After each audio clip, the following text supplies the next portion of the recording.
Okay, let's go on to Dr. Batson. Dr. Batson, as I said, you're pastor of First Baptist Church, and I've heard you talk about the importance of separation in church and state, especially in your denomination. You've said that Baptists should be the first ones defending the rights of anyone who wants to practice their faith, or in James' case, not practice at all. Why is that? Well, when we had 13 colonies, Baptists didn't do very well in regard to toleration. We were a minority.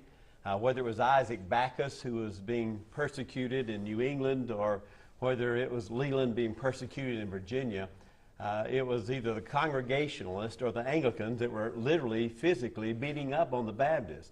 And so when the Declaration of Independence in 1776 said nothing about freedom of religion, and the Constitution likewise had no word about separation between church and state, John Leland went to James Madison and said, "We will not get behind the Constitution without some statement about our assurance that we can worship whomever, however, and whenever we choose." So Baptists really think that one's worship is between God and that individual, and that government should have no input.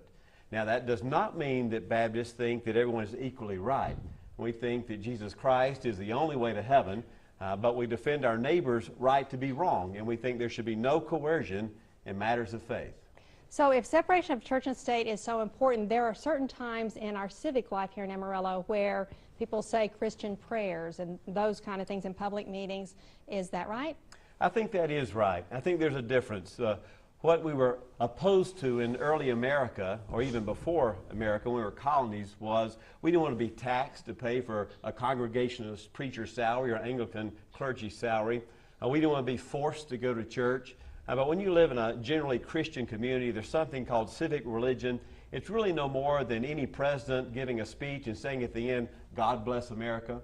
So if I say a prayer at the end of the Christmas parade, which I have in Amarillo, I would think that Muslims or Buddhists would know that generally and culturally this is a Christian community. They don't have to go to the parade, and it's sort of more about peace and hope. It's not a creed or a doctrine, and it seems pretty innocuous to have some sort of general civil religion. It's really not much more than patriotism in a community.